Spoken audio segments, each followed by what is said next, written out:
ہر نبی نے پھیرا لگایا، اور داؤد علیہ السلام نے ایک دفعہ یہ کیا، ایک بڑا عبادت خانہ بنایا اور اس کی دیواریں اونچی کر دی، اتنی اونچی کہ اندر کوئی جا نہ سکے، اور یہ طے کیا کہ ہفتے میں ایک دن میں کسی سے نہیں ملوں گا، صرف اللہ اللہ کروں گا، ہفتے میں ایک دن۔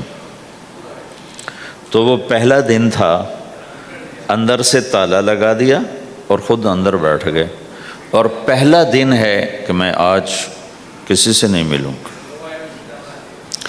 تو میرے رب کو یہ بات پسند نہیں آئی کہ نبی کا کام کٹ کے بیٹھنا نہیں ہے، لوگوں میں جانا ہے۔ تو اللہ تعالیٰ نے انسانی شکل میں 2 فرشتے اندر اتار دیے۔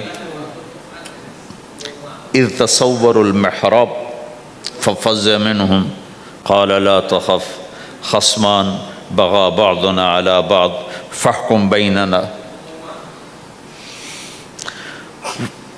کہا جی حضرت ہمارا جھگڑا ہو گیا ہے، ہم آپ سے فیصلہ کروانے آئے۔ تو داؤد علیہ السلام ڈر گئے کہ دروازہ بند ہے، یہ آئے کہاں سے؟ دیوار اتنی اونچی ہے کہ اس کے اوپر سے چھلانگ لگا کے بھی اندر نہیں آ سکتے، تو یہ کون ہیں، آئی کہاں سے؟ دروازے کو دیکھیں تالا لگا ہوا ہے، دیوار کو دیکھیں اتنی اونچی ہے، تو کون چھلانگ لگا کے اندر آئے گا؟ تو ڈر گئے۔ تو کہنے لگے جی آپ ڈرے نہیں، ہمارا جھگڑا ہو گیا۔ کہ کیا جھگڑا ہے؟ کیا جھگڑا ہے؟ کہ ھذا اخی لہ 99 نعجہ ولی نعجۃ واحدہ فقال اکفلنیھا وعزنی فی الخطاب۔ یہ میرا بھائی ہے، اس کے پاس 99 بکریاں ہیں، بھیڑیں، 99 بھیڑ ہے، اور میرے پاس ایک ہے۔ یہ مجھے کہتا ہے ایک بھی مجھے دے دے، میری 100 پوری ہو جائے۔ تو آپ بتاؤ یہ غلط کر رہا ہے کہ ٹھیک کر رہا ہے؟ اب یہ فیصلہ تو آپ چھوٹے سے بچے سے بھی کروا سکتے ہو، نہیں؟ یہ تو لطیفہ سا بن گیا، داؤد علیہ السلام کے لیے لطیفہ بن گیا کہ ایک آدمی کہتا ہے جی میرے پاس 99 ہے، تیرے پاس ایک ہے، تو ایک مجھے دے دے، میری 100 ہو جائیں۔ تو داؤد علیہ السلام سوچ میں پڑ گئے، یہ چکر کیا ہے؟ تو ایک دم ان کو خیال آیا کہ اوہو، یہ تو میرے رب نے مجھے پیغام بھیجا ہے کہ داؤد تجھے بندوں کو دعوت دینے کے لیے بھیجا ہے، مصلی پر بیٹھنے کے لیے نہیں بھیجا۔ ہاں مصلی پر بیٹھنا ہے، اس کے لیے رات ہے۔ قم اللیل الا قلیلا نصفہ او انقص منہ قلیلا او زد علیہ ورتل القرآن ترتیلا۔ چل ومن اللیل فتہجد بہ نافلۃ لک عسیٰ ان یبعثک ربک مقاما محمودا۔ رات ہے، آ جاؤ۔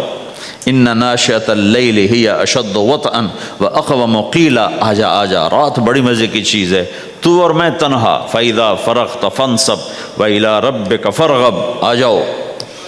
تتجافى جنوبهم عن المضاجع يدعون ربهم خوفا وطمعا ومما رزقناهم ينفقون۔ رات تیری میری، دن میرے بندوں کے لیے۔ نہیں بیٹھ سکتا، تسبیح پکڑ کے نہیں بیٹھ سکتے ہو۔ تو اس پر داؤد علیہ السلام سجدے میں گرے۔ آیت سجدہ ہے اس لیے میں نہیں پڑھتا ہوں۔ سجدے میں گرے اور کہا یا اللہ معافی کر، یا اللہ معاف کر دے، یا اللہ معاف کر دے۔ میں نے دروازے بند کر لیے، حالانکہ یہ میرے منصب کے خلاف تھا، اس پر اللہ سے معافی مانگی۔ تو چل کے جانا نبیوں کی صفت ہے، یہی ہماری صفت۔ اس امت کو یہ کام دیا گیا کہ یہ اوروں کے پاس جا کے اپنا سودا پیش کر، اپنوں کو بھی سنبھالے اور غیروں تک بھی پہنچے۔ نہیں سنتے پھر جاؤ، نہیں سنتے پھر جاؤ، کیونکہ دلوں کا پھیرنا اللہ کے ہاتھ میں ہے، تیرے ذمہ آواز لگانا ہے۔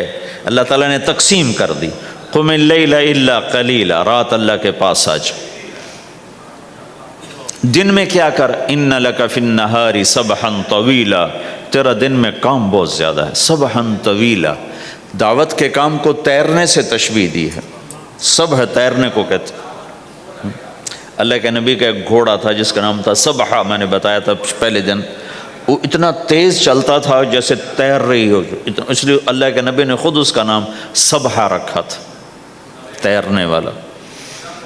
تو تبلیغ کے کام کو تیرنے سے تشبیہ دی کہ آپ نے لمبا تیرنا ہے، اور مکے میں تو پانی کوئی نہیں، تو کہاں تیرنا ہے؟ جی سارے مکے میں پانی کا قطرہ کوئی نہیں زمزم کے کنویں کے سوا، تو تیرنا کہاں ہے؟ یہ اس دعوت کے کام کی بڑی خوبصورت تصویر ہے، سبحاً طویلا۔ حالانکہ اللہ فرماتا ہے ان لک فی النہار شغلا طویلا عملا عظیما جہدا طویلا، لیکن سبحاً طویلا۔ جو آدمی چل رہا ہوتا ہے اگر وہ بیٹھ جائے تو کوئی نقصان تو کوئی نہیں، گاڑی چلا رہا ہے کہیں گاڑی روک لے تو کوئی نقصان تو کوئی نہیں، تھوڑی دیر سے پہنچ جائے گا۔ کہیں گاڑی کھڑی کر کے کافی پینے لگ گیا تو کوئی مسئلہ تو کوئی نہیں ہے، آدھا گھنٹہ دیر سے گھر پہنچ جائے گا۔ تیرنے والا پانی میں اتر گیا، اب یہ رک سکتا ہے؟ کیوں بھائی؟ اگر یہ کافی پینے کا ارادہ کرے تو کہاں جائے گا؟ تو مچھلی کے پیٹ میں جائے گا۔ پانی میں اترنے کے بعد اختیار ختم ہے، اب تیرنا ہے۔ کہاں تک؟ دوسرا کنارہ جب تک ہاتھ میں نہیں آتا تیرنا ہے، سبحاً طویلا، جب تک آخرت کا کنارہ ہاتھ میں نہیں آتا۔ اے میرے نبی تجھے دعوت کا کام کرتے ہی رہنا ہے، کرتے ہی رہنا ہے، کرتے ہی رہنا ہے، تیری چھٹی کوئی نہیں۔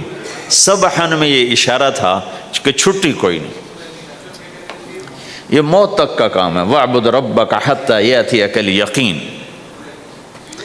آئے ہائے، جب یہ آیت اتری یا ایھا المدثر قم فانذر وربک فکبر، اے میرے محبوب اٹھ جا، اٹھ جا، میرا پیغام سنا، تو لیٹا ہوا ہے۔ تو اس پر آپ نے کہا خدیجہ انقطع ایام النوم والراحہ، میرے آرام کے دن چلے گئے، میرے سونے کے دن چلے گئے، میرے رب نے مجھے کہا ہے اٹھ جا اور میرا پیغام سنا۔ تو اس وقت تو کوئی جاننے والا نہیں تھا، تو پہلے آپ چپ کے بات فرما رہے تھے، پھر اللہ نے کہا کھل کے کہہ، تو پھر آپ نے کہا میں خدیجہ میں کس کو کہوں، میری کون سنے گا، من ادعو من یستجیب۔ تو حضرت خدیجہ نے عرض کی یا رسول اللہ آپ دعوت دینے میں پہل کریں، میں لبیک کہنے میں پہل کرتی ہوں۔ تو بھائیو دعوت ہمارا سرمایہ ہے، دعوت سے ایمان بنتا ہے، ایمان سے عمل بنتا ہے۔ تو اگر آپ اس دعوت میں حرکت کرتے رہو گے، ان لک فی النہار سبحا طویلا، کل میں نے اس پر تھوڑی تفصیل سے بات کر دی تھی، آج میں اس سے اگلی بات کرنا چاہتا ہوں، لیکن اس کو بار بار سننا اس لیے ضروری ہے کہ آدمی بڑی جلدی بھول جاتا ہے، اور نفع سامنے نہ ہو تو اس کے لیے قدم اٹھانا، مال لگانا مشکل ہو جاتا ہے۔ آپ پھیری بھی تو لگاتے ہو، تو شام کو پیسہ ہاتھ میں آتا ہے تو تھکاوٹ چلی جاتی۔ میں نے ایک شخص سے کہا تھوڑا تبلیغ میں وقت دے دو بھائی، کہا جی مجھے گولیاں لگی تھیں تو اس کے بعد میرے بدن میں درد ہوتا ہے تو میں ٹائم نہیں دے سکتا، لیکن میں اسے دیکھتا تھا وہ صبح سے شام تک اپنے دکان پہ کھڑا ہوتا تھا، کھڑا ہو کے کام کرتا تھا۔ تو ایک دن میں نے اس سے پوچھا یہ تو دکان پہ کھڑا ہوتا ہے، اس کا درد تمہیں نہیں ہوتا؟ تبلیغ میں تو اتنی مشقت نہیں ہے۔ وہ کہنے لگا جی روز درد بہت ہوتا ہے، لیکن میں جب شام کو پیسے گنتا ہوں تو سارا درد چلا جاتا، سارا درد چلا جاتا۔ تو اب آپ تبلیغ میں 3 دن کے لیے گئے تو کچھ لگا کے آتے ہو، ہاتھ میں تو کچھ بھی نہیں ہوتا، اور چلے کے لیے جاؤ تو کچھ لگتا ہے، ہاتھ میں تو کچھ بھی نہیں آتا۔ 4 مہینے کے لیے جاؤ تو کچھ لگتا ہے، ہاتھ میں تو کچھ بھی نہیں آتا۔ تو وہ جذبہ پیدا نہیں ہوتا لگانے کا، تھکنے کا، تھکانے کا، جیسے دنیا میں پیدا ہوتا ہے کہ اس کی واپسی نظر آ رہی ہوتی۔ تو اس لیے بار بار ضرورت ہے اس کو سننے اور سنانے کی کہ اللہ نے اس امت کو یہ منصب دیا ہے، کنتم خیر امت اخرجت للناس، تم سب سے بہترین امت ہو، تمہیں نکالا گیا ہے۔ کیا کرتے ہو؟ تأمرون بالمعروف وتنہون عن المنکر وتؤمنون باللہ، بھلائی کی بات کرتے ہو، برائی سے روکتے ہو، صلہ مجھ سے لیتے ہو، تؤمنون باللہ، صلہ مجھ سے لیتے ہو، اللہ پہ ایمان لاتے ہو۔ کل بھی میں نے کہا تھا کہ ہر مسلمان کے ذمے دعوت ہے، عمل کرے یا نہ کرے۔ آج پھر اس کو دہرا رہا ہوں کہ عمل کرے یا نہ کرے، اوروں کو دعوت دینا ہر مسلمان کے ذمے ہے۔ اللہ تعالیٰ نے بنو اسرائیل کے بارے میں کہا میری تم پہ لعنت ہے، لعن الذین کفروا من بنی اسرائیل علی لسان داود و عیسیٰ ابن مریم، اے داود اے عیسیٰ ان پر لعنت بھیجو۔ کتنا سخت اللہ کا فرمان ہے۔ اچھا کیوں، کس لیے؟ اللہ نے دو جرم بتائے، ذَلِكَ بِمَا عَصَوْا وَكَانُوا يَعْتَدُونَ، یہ بہت نافرمان ہو چکے ہیں، بہت نافرمان ہو چکے ہیں۔ ایک اس کی وجہ سے ان پر اللہ کی لعنت۔ دوسرا کیا ہے؟ کانوا لا یتناہون عن منکر فعلوہ، جو گناہ خود کر رہے ہوتے ہیں اس سے اوروں کو نہیں روکتے۔ کانوا لا یتناہون، نہیں روکتے تھے، عن منکر، اس گناہ سے، فعلوہ، جسے وہ خود کر رہے ہوتے تھے۔ تو اس سے پتہ چلا کہ اگر کوئی نافرمانی بھی کر رہا ہے تو کسی کو اگر دیکھتا ہے نافرمانی کرتے تو اسے سمجھانا اس کے ذمے ہے۔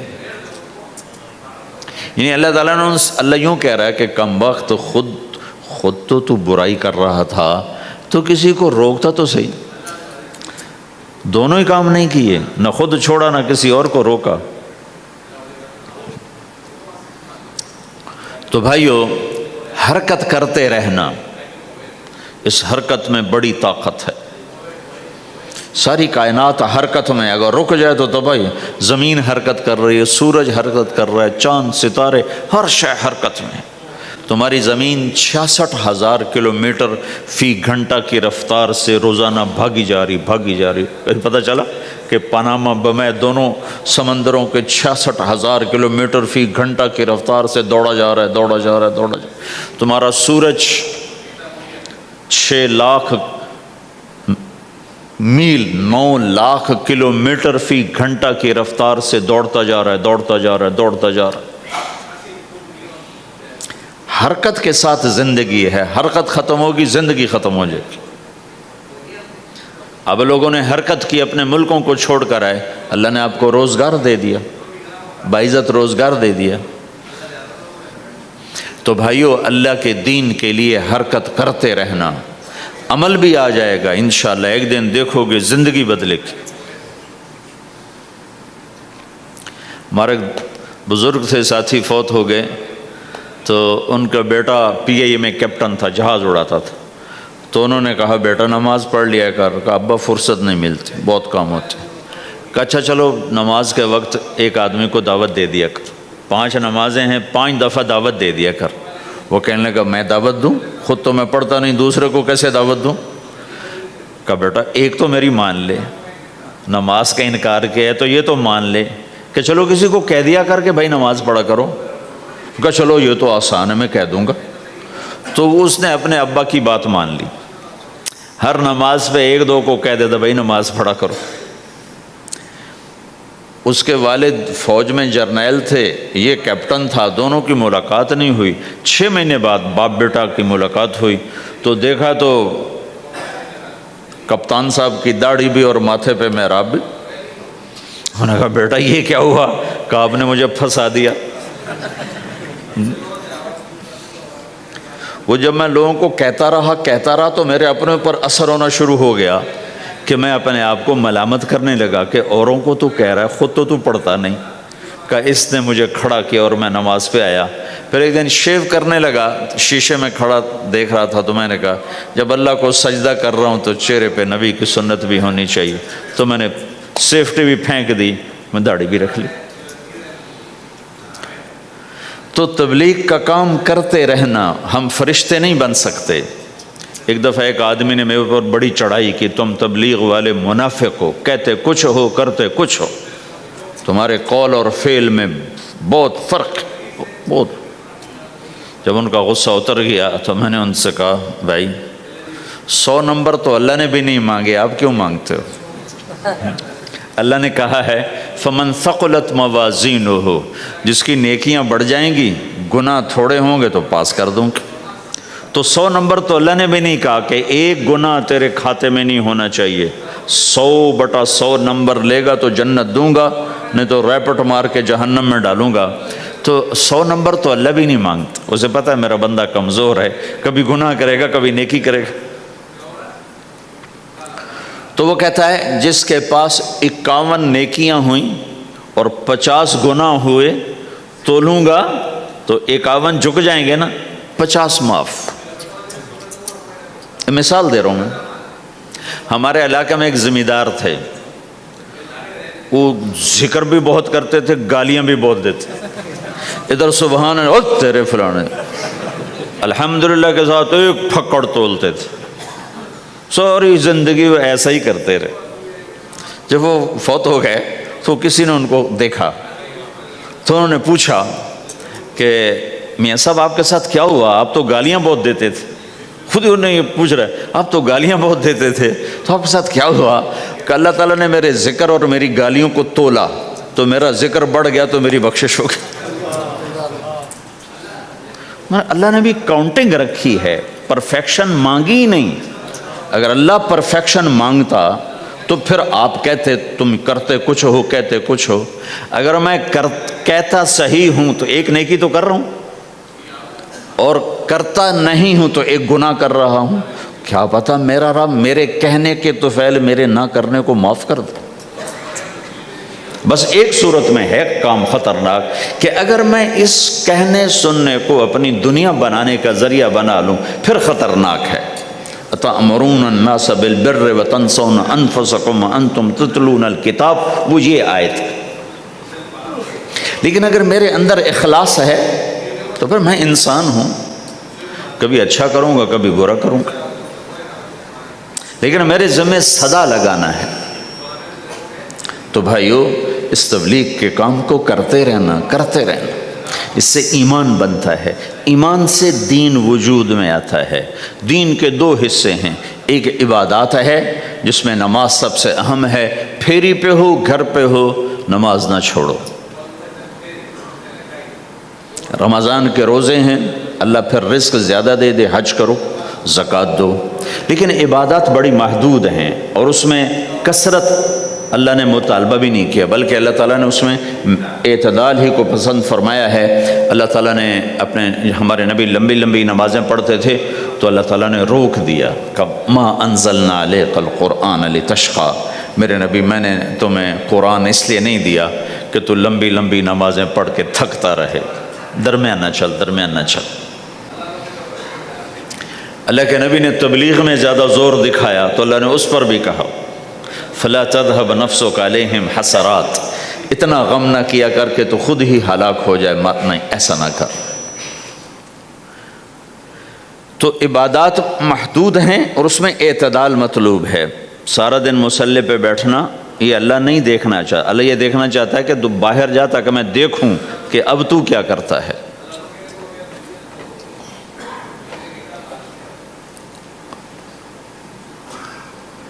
دوسرا حصہ اس کا اخلاقیات ہیں، آپس کی معاشرت ہے۔ دین جو اثر انداز ہوتا ہے وہ معاشرت سے اثر انداز ہوتا ہے، عبادت سے نہیں، عبادات سے نہیں۔ عبادت تو مسجد کے اندر ہے یا مصلی پر گھر کے اندر ہے، روزہ اندر کی چیز ہے، حج بیت اللہ میں ہے، زکوٰۃ مسلمان کو دی جاتی ہے۔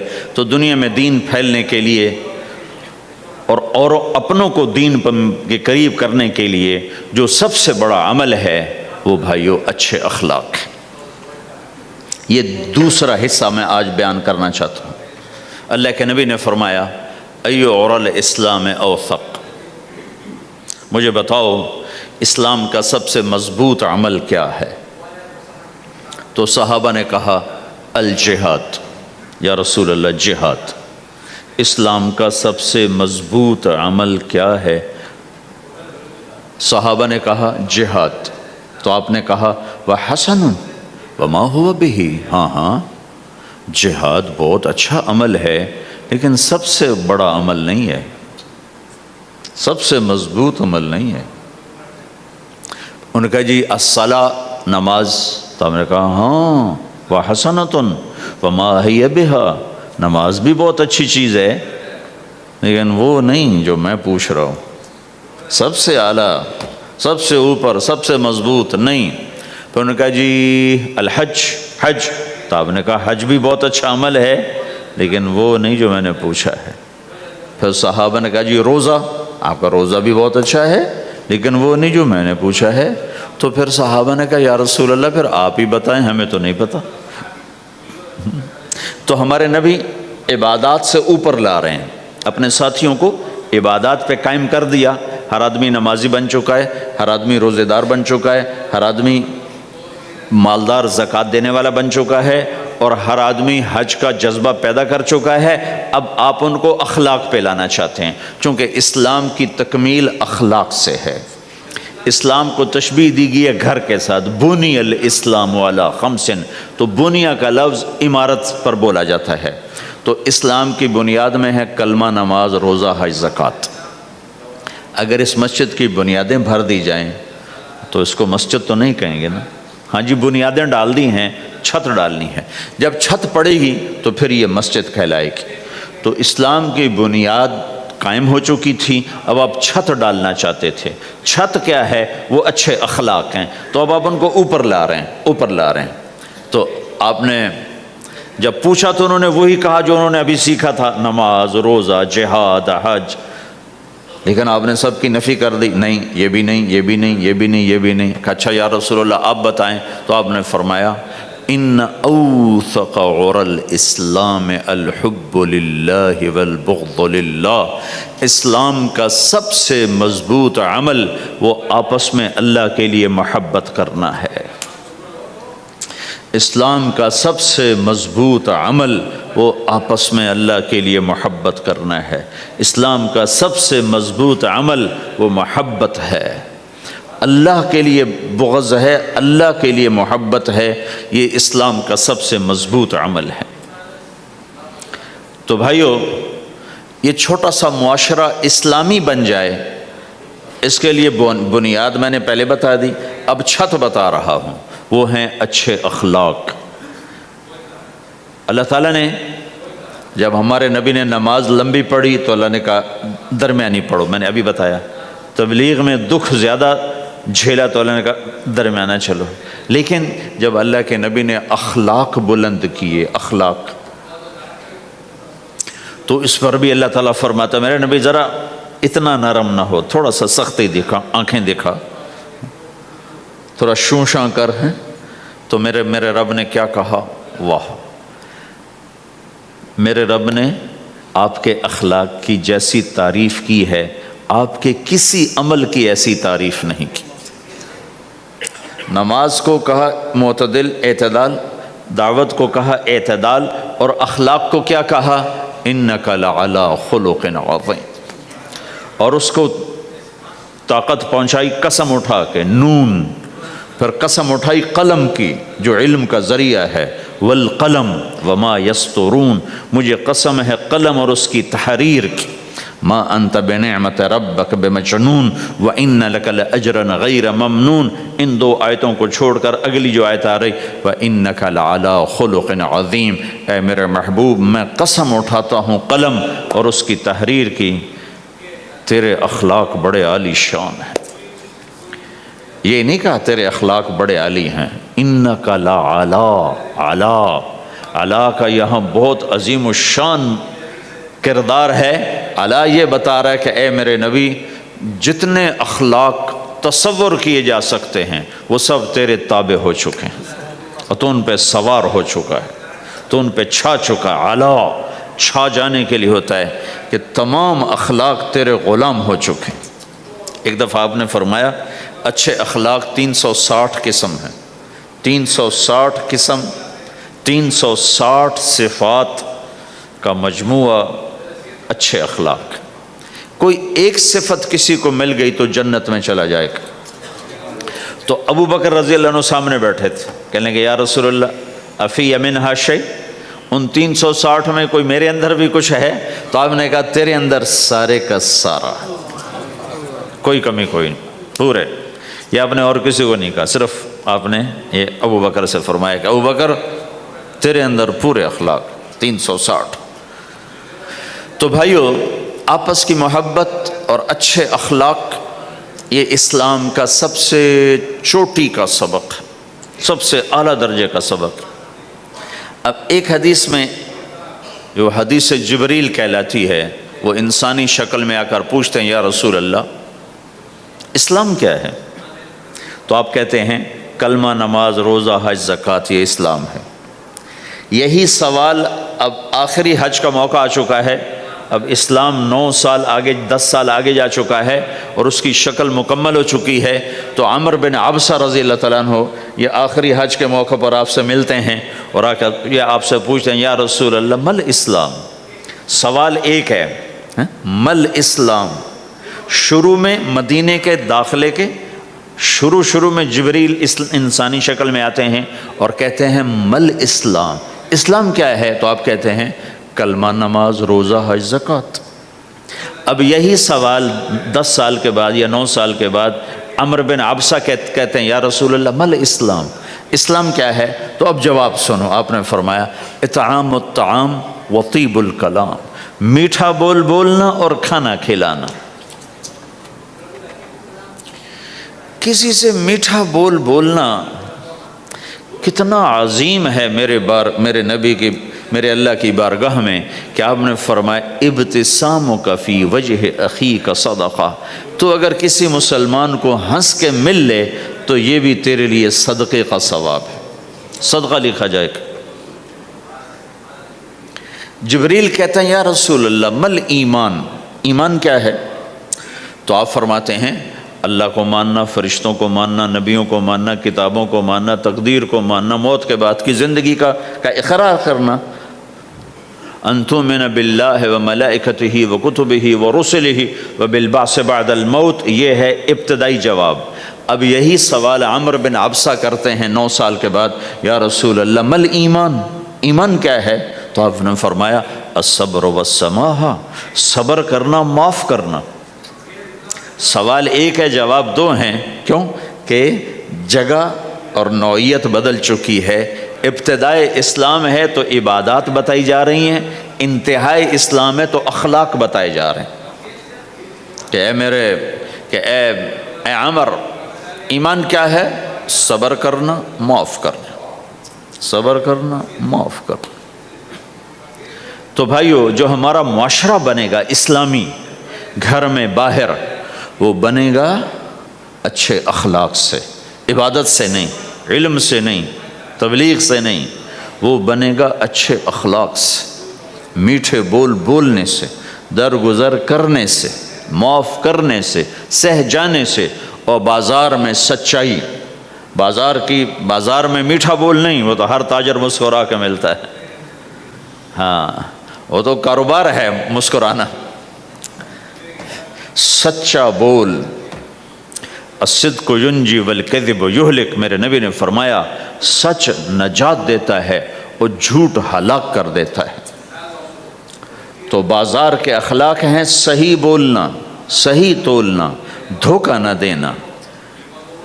میرے نبی سے پوچھا گیا یا رسول اللہ مسلمان بزدل ہو سکتا ہے، ڈرپوک؟ آپ نے کہا ہو سکتا ہے۔ کہ یا رسول اللہ مسلمان بخیل ہو سکتا ہے، بخیل، کنجوس؟ آپ نے کہا ہو سکتا ہے۔ کہ یا رسول اللہ مسلمان جھوٹ بول سکتا ہے؟ آپ نے کہا جھوٹ نہیں بول سکتا۔ آپ نے فرمایا میں اپنے امت میں ہر عیب کی توقع رکھتا ہوں کہ میرا امتی ہر گناہ کر سکتا ہے لیکن 2 کام نہیں کر سکے گا اگر وہ میرا امتی ہے، ایک جھوٹ کبھی نہیں بولے گا، ایک دھوکہ کبھی نہیں دے گا۔ اور یہ دونوں کام ہمارے پورے عروج پر ہیں۔ تو مسلمان دھوکہ نہیں دیتا کسی کو، مسلمان جھوٹ نہیں بولتا۔ تو اللہ کے نبی نے یہ نہیں فرمایا جو نماز نہیں پڑھتا وہ وہ مجھ سے نہیں ہے، میری امت میں سے نہیں، جو روزہ نہیں رکھتا میری امت میں سے نہیں ہے، زکوٰۃ نہیں دیتا میری امت میں سے، یہ نہیں کہا۔ آپ نے کہا من غش فلیس منا، جس نے کسی کو دھوکہ دیا وہ میری امت میں سے نہیں ہے، میری امت سے خارج۔ تو آپ کی تجارت پاناما میں ایسی تجارتوں کو وہ اسلام کا بولتا ثبوت بن جائے۔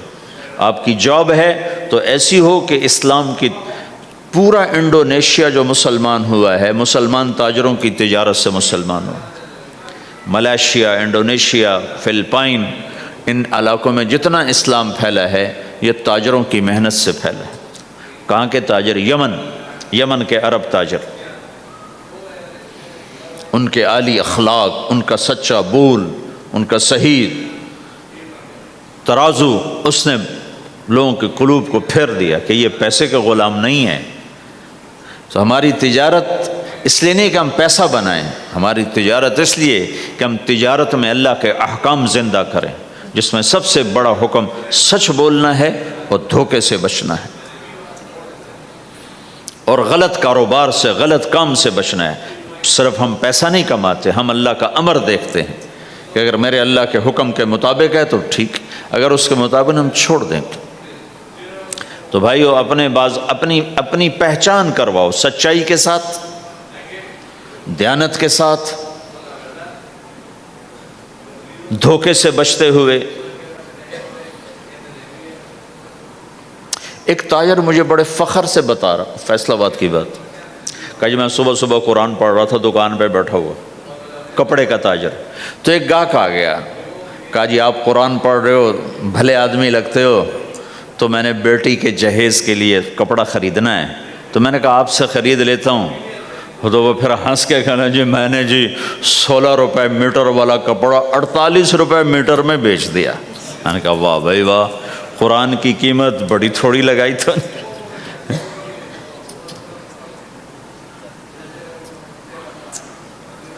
ہائے ہائے ہائے ہائے، اس کو شرم بھی نہیں آ رہی اس بات پر، احساس ہی کوئی نہیں کہ اس نے قرآن پڑھتے دیکھ کر اعتماد کیا، اور اس نے قرآن سے ہی اس کو دھوکہ دیا کہ پورے بازار میں 16 روپے گز ہے وہ کپڑا، وہ 48 روپے اس کو بیچ رہا ہے۔ اگر اپنے نبی کی بات سنو، آپ نے کہا سچا تاجر قیامت کے دن نبیوں کے ساتھ کھڑا کیا جائے گا۔ کیوں؟ کہ ہر موقع پہ جھوٹ بولا جا سکتا ہے، پروفٹ کمایا جا سکتا ہے، دھوکہ دیا جا سکتا ہے، فراڈ کیا جا سکتا ہے، اور اس سے بچتا ہے بچتا ہے بچتا ہے بچتا ہے، نہ اپنوں کو دھوکہ دیتا ہے نہ غیروں کو دھوکہ دیتا ہے۔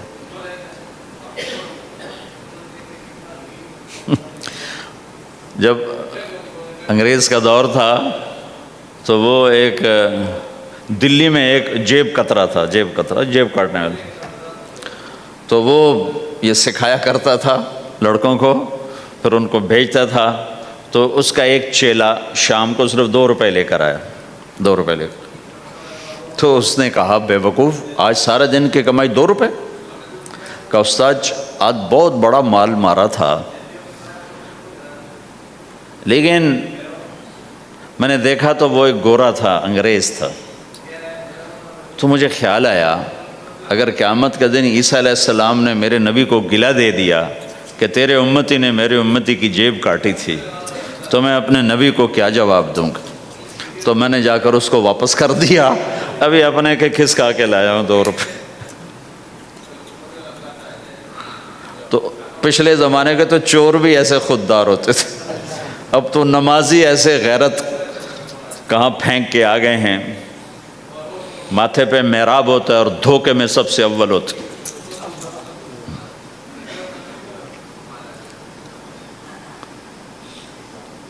تو ہمارا اسلام صرف اس مسجد کی 4 دیواری میں نہیں ہے، ہمارا اسلام تو بارش کے قطروں کی طرح پھیلا ہوا ہے، آسمان کی بلندی ہے، آسمان کی وسعت ہے، جیسے اس سے زیادہ ہمارے دین کی وسعت ہے۔ تو آپ کسی دفتر میں ہو یا اپنے کاروبار میں ہو تو اس میں بھی اللہ کے نبی نے آپ کو طریقہ بتایا ہے۔ تو بازار کے اخلاق ہیں مسکرانا نہیں، بازار کے اخلاق ہیں سچ بولنا، صحیح دینا، صحیح تولنا، صحیح سودے کا عیب بتانا۔ عبد الرحمن بن عوف رضی اللہ تعالیٰ عنہ کے بارے میں، وہ پہلے 10 صحابہ میں آتے ہیں، پہلے 10 صحابہ، آپ نے کہا ابو بکر جنتی، عمر جنتی، عثمان جنتی، علی جنتی، طلحہ جنتی، زبیر جنتی، سعد جنتی، عبد الرحمن جنتی، ابو عبیدہ جنتی، سعید بن زید جنتی، اس میں ایک عبد الرحمن۔ جب ان کا انتقال ہوا تو انہوں نے 3 ارب 10 کروڑ 20 لاکھ دینار چھوڑے ترکہ۔ ہمیں تو بڑا بیوقوف بنایا گیا ہے، کاغذ کو کرنسی بنا کے دے دیا۔ کاغذ، کرنسی تو سونا ہوتا ہے جی، کرنسی تو سونے اور چاندی کو کہتے ہیں، کاغذ کے ٹکڑے کو تو کرنسی نہیں کہتے۔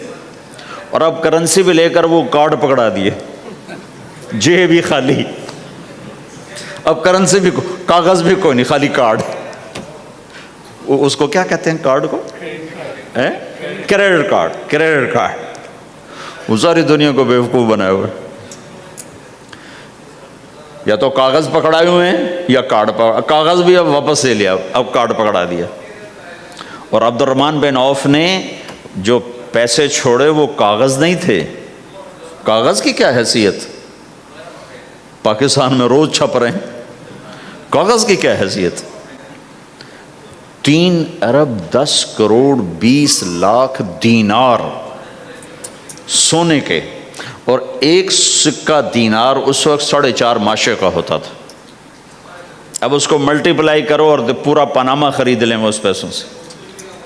اور وہ ٹاپ لسٹ کے 10 10 صحابہ میں سے ایک۔ وہ فرماتے تھے میری تجارت کا یہ اصول رہا کہ میں نے کبھی ادھار نہیں خریدا، نہ کبھی ادھار بیچا، نہ کبھی ادھار خریدا۔ جو خریدے بھی ادھار اور بیچے بھی ادھار، اسے نیند کہاں آئے گی؟ دینے والے دیتے نہیں، لینے والے سر پہ کھڑے ہوتے۔ انہیں نہ بیوی اچھی لگتی نہ بچے سے لگتی، وہ گھر میں بیٹھ کے بھی گھر میں نہیں ہوتے۔ تو آپ نے فرمایا نہ میں نے کبھی ادھار خریدا، نہ کبھی ادھار بیچا، نقد خریدا نقد بیچا۔ دوسرا میرا اصول یہ رہا کہ میں نے کبھی سٹاک نہیں کیا، جب مجھے پروفٹ ملا میں نے فوراً بیچ دیا، انتظار نہیں کیا 1 ہفتے بعد بیچوں گا ریٹ بڑھ جائے گا۔ جس دن مجھے پروفٹ ملا، 1 پیسہ بھی ملا تو میں نے فوراً بیچ دیا۔ تیسرا اصول یہ تھا کہ میرے سودے میں کوئی کمی یا عیب ہوتا تو میں اسے چھپاتا نہیں تھا، ظاہر کرتا تھا، اس میں یہ کمی ہے بھائی، لینا تو لے لو، نہیں لینا تو چھوڑ دو۔ تو ہماری تو تجارت بھی جنت کا راستہ ہے۔ مدینے کے لوگ ذمہ دارا کرتے تھے، مکہ کے لوگ تجارت کرتے تھے، ان کی زراعت اور تجارت دین کے پھیلنے کا ذریعہ بن گئے۔ عبد الرحمن بن عوف رضی اللہ عنہ کا مال اللہ کے دین کے کام آیا، عثمان رضی اللہ عنہ کا مال اللہ کے دین کے کام آیا۔ جنگ تبوک میں 10,000 آدمیوں کا سامان حضرت عثمان اکیلے نے دیا۔ 30,000 کا لشکر تھا تو 1/3 10,000 کا سارا سامان عثمان رضی اللہ عنہ نے اپنے گھر سے دیا۔ اور وہ پیسے دینار لا کے پیش کیے نا، تو اللہ کے نبی وہ دینار لے کر یوں کر رہے تھے، ایسے ایسے، اور کر رہے تھے ما علی عثمان اللہ یعمل بعد عثمان، آج کے بعد تو کچھ نہ کر، جنت واجب ہو گئی تیرے۔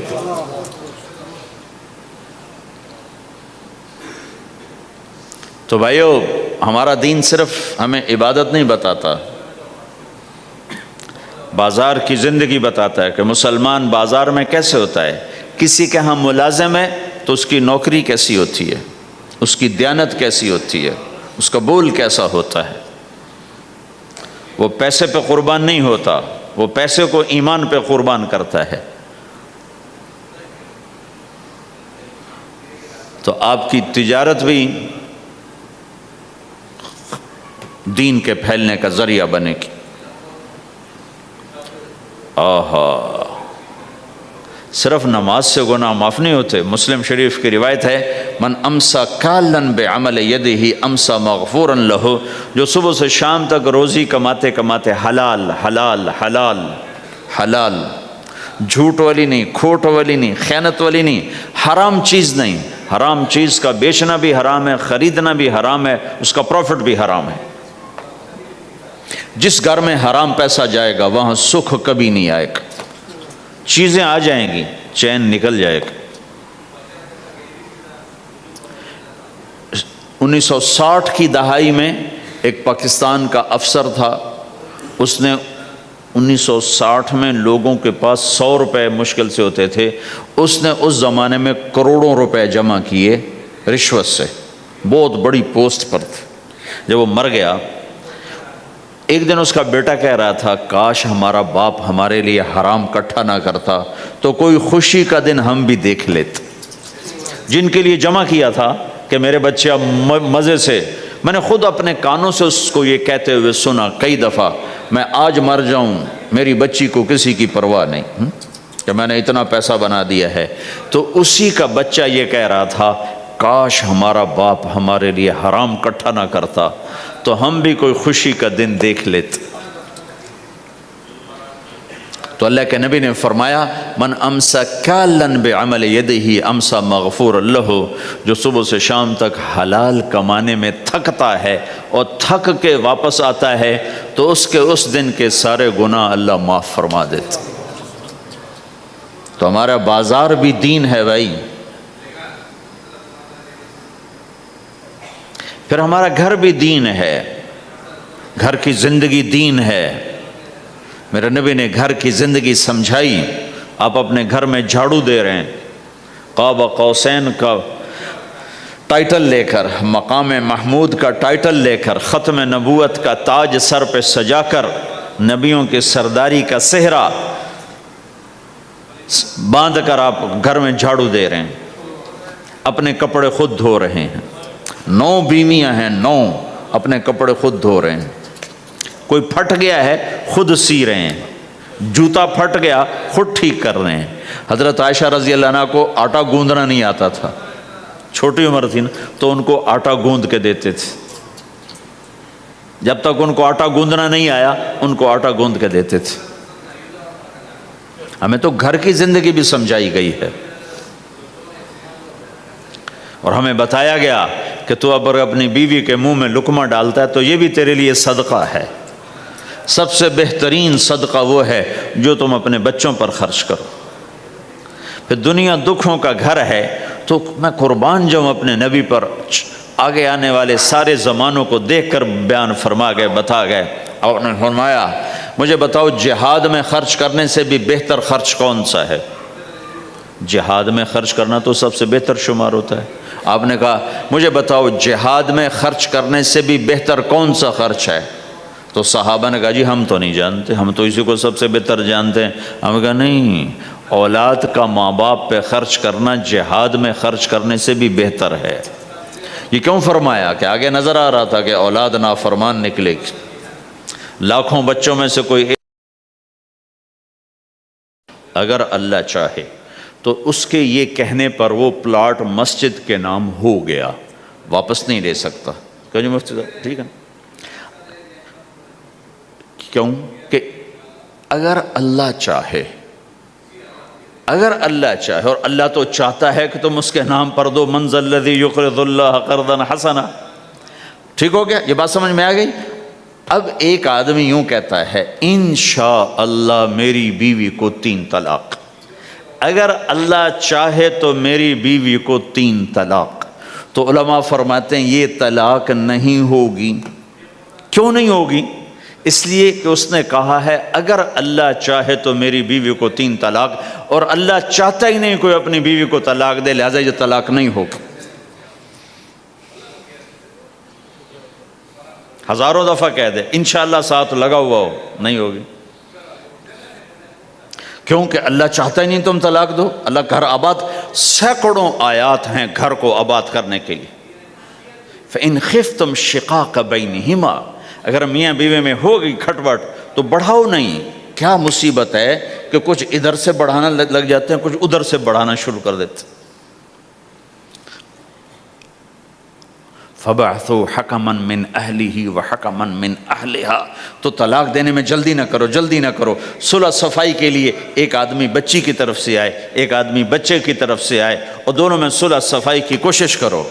یا ایھا النبی اذا طلقتم النساء، اے میرے نبی جب تم طلاق دینا چاہو تو یا ایھا النبی یہاں یہ اس لیے آیا ہے کہ اللہ تعالیٰ کہہ رہا ہے اے ایمان والو، میں یہ نبی اپنا سفارشی بنا کے تمہارے سامنے پیش کرتا ہوں، طلاق نہ دیا کرو، نہ دیا کرو۔ یہ ہے یا ایھا النبی سے ایک دم ایمان والوں کی طرف منتقل ہونے کا فلسفہ کہ دیکھو میں اپنا نبی تمہارے لیے سفارشی بناتا ہوں کہ طلاق نہ دیا کرو۔ اگر دینی پڑ جائے، چونکہ جائز ہے، نہیں نباہ ہو رہا، پھر زبردستی بھی نہیں کرنی چاہیے۔ اگر کوئی جائز وجہ ہے تو طلاق ہوئی ہے، پھر اسے دشمنی کا سبب نہیں بنانا چاہیے۔ اگر صحیح مناسب ہوئی ہے، اللہ کے نبی نے خود 2 خواتین کو طلاق دی، نکاح تو کیا، رخصتی نہیں ہوئی، طلاق دے دی۔ اللہ کے نبی کی بیٹیوں کو طلاق پڑی، حضرت ام کلثوم، حضرت رقیہ رضی اللہ عنہ دونوں کو طلاق دی گئی، ابو لہب کے بیٹوں نے طلاق دی۔ آپ نے حضرت حفصہ کو طلاق دینے کا ارادہ کیا تو عمر رضی اللہ عنہ کو پتہ چلا، بڑے غمگین ہوئے، تو اللہ جبریل آ گئے، یا رسول اللہ، اللہ تعالیٰ فرما رہے ہیں حفصہ کو طلاق نہیں دے سکتے، یہ آپ کی دنیا کی بیوی بھی ہے، جنت کی بیوی بھی ہے۔ کہ عمر کے دل شکنی ہو رہی ہے،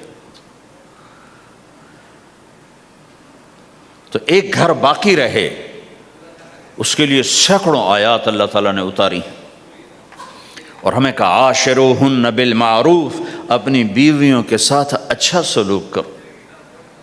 ہمیں خطاب، چونکہ مرد کسی کی بچی کو لے کے آتا ہے، لڑکا کسی کی بچی کو لے کے آتا ہے، اور وہ بچی ماں چھوڑتی، باپ چھوڑتی ہے، بھائی چھوڑتی ہے، بہنیں چھوڑتی ہے، سہیلیاں چھوڑتی ہے، سب کو چھوڑتی ہے، اور تیسرے دن اس کو تانے شروع ہو جاتے ہیں، اس کا تو دل ہی نہیں لگتا۔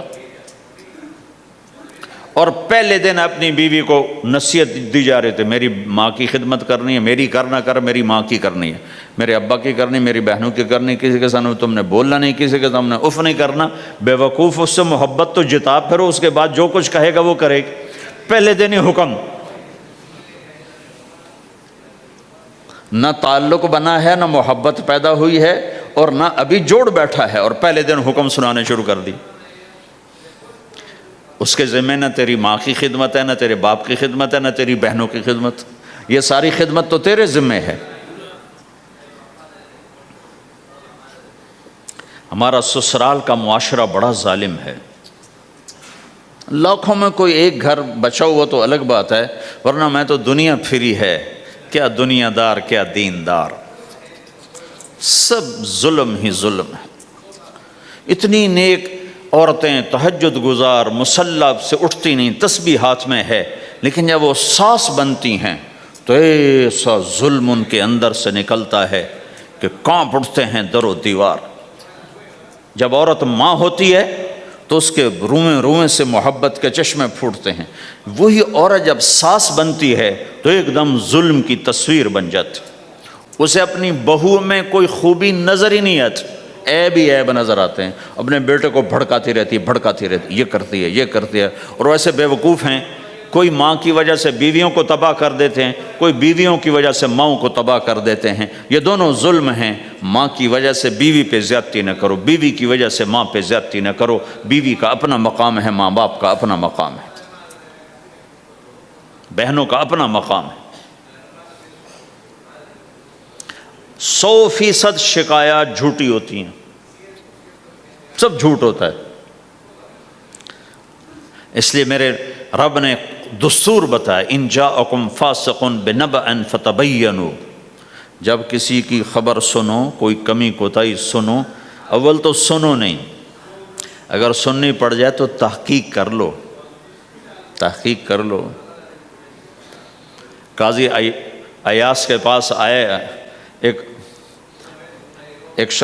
ایک شخص آیا روتا ہوا، ہائے مر گیا، ہائے مر گیا، تو ان کے ساتھ ایک آدمی بیٹھے تھے، کہنے لگے حضرت اس کا قضیہ جلدی سے سن لیں، بیچارہ بڑا مظلوم لگتا ہے۔ کہنے لگے چپ کر، یوسف علیہ السلام کے بھائی بھی رات کو روتے ہوئے باپ کے پاس آئے تھے، ہر رونے والا مظلوم نہیں ہوتا، ہر رونے والا مظلوم نہیں ہوتا.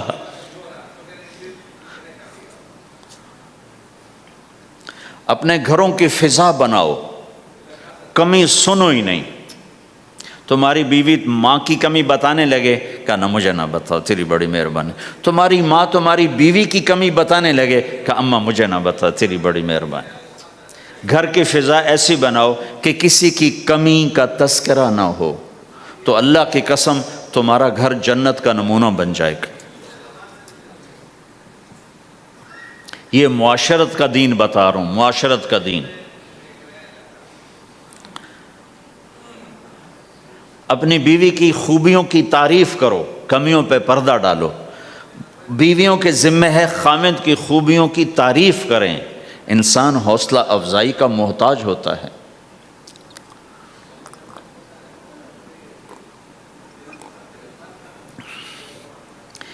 ایک بزرگ ہے اپنے کسی مرید کے گھر، تو وہاں انہوں نے کھانا کھایا، کھانا ان کو پسند آیا، کہنے لگے اپنی بیگم کو پردے میں بلاؤ. تو انہیں اپنی بیگم کو پردے میں بلایا، کہا بیٹی میں نے تیرا ہاتھ کا کھانا کھایا، بہت مزیدار تھا، اللہ تمہیں جزائے خیر دے، تم نے بہت اچھا پکایا. تو وہ زارو قطار رونے لگی. تو انہوں نے پوچھا بیٹی کیا ہوا؟ میں نے تو کوئی ایسی بات نہیں کی. کہ نہیں حضرت آپ کی بات پہ رونا نہیں آیا، رونا اس پر آیا ہے کہ 30 سال سے میں اس شخص کے ساتھ رہ رہی ہوں، کبھی ایک دفعہ اس نے میرے ہاتھ کے پکے کی تعریف نہیں کی.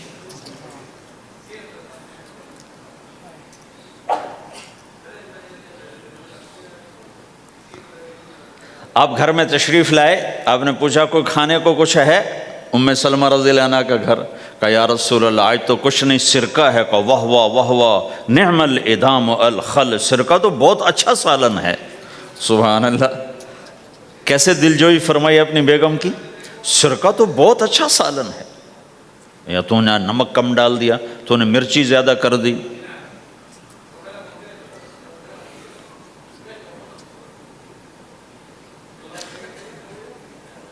ہم رائمنڈ میں پڑھتے تھے نا، تو پکانا ہمارے ذمے ہوتا تھا، تو ہمیں پتا کہ پکاتے ہوئے کیا گزرتی. جب 2-2 ہزار آدمی کی روٹی ہم پکاتے تھے، 5-5 بوری آٹا گوندا ہے ہاتھوں سے، اور 10 من کھڑے ہو کے روٹی لگائی ہے. سخت سردی میں بھی، سخت گرمی میں بھی. سردی میں جب رات کو آٹا گونتے تھے ہم، تو ہمارے ہاتھ ایسے اکڑ، تم تو سردی دیکھتے ہی نہیں ہو، ہاتھ ایسے اکڑ جاتے تھے. اور صبح 4 بجے اٹھ کے روٹی پکانا شروع کرتے تھے. 2000 آدمی کی روٹی پکانی ہوتی تھی. تو اب کوئی آ کر کہتے انہیں کچی روٹی پکائی، تو جی دادا ایک تھپڑ اس کے منہ پہ مارے کہ 4 بجے کے ہم اٹھے ہوئے ہیں، پکا پکا برا حشر ہو گیا، کہتے کچی پکائی. بھائی صبر کر کے چپ کر کے کھا جا. مولانا الیاس صاحب رحمۃ اللہ علیہ ایک اپنے مرید کے گھر گئے، تو اس نے کھیر بنا کر پیش کی.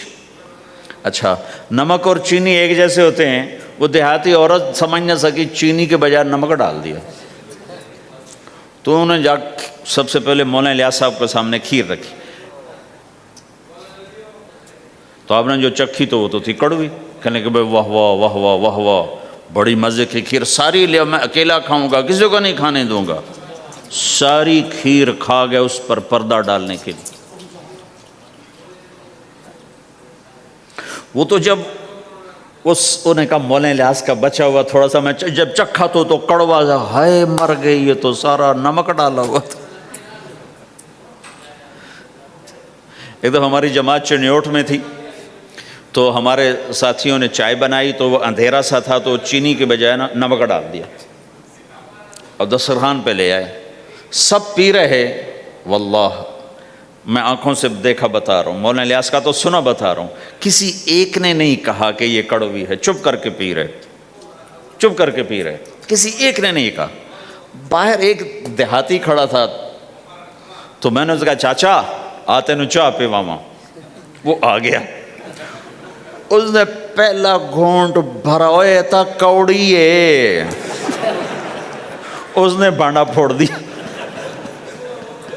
پھر سارے ساتھی ہنس پڑے کہ چاچا ہم نے تو پردہ ڈالنے کی کوشش کی تھی خدمت والوں پر تو نہیں پردہ چاک کر دیا، بھانڈا پھوڑ دیا۔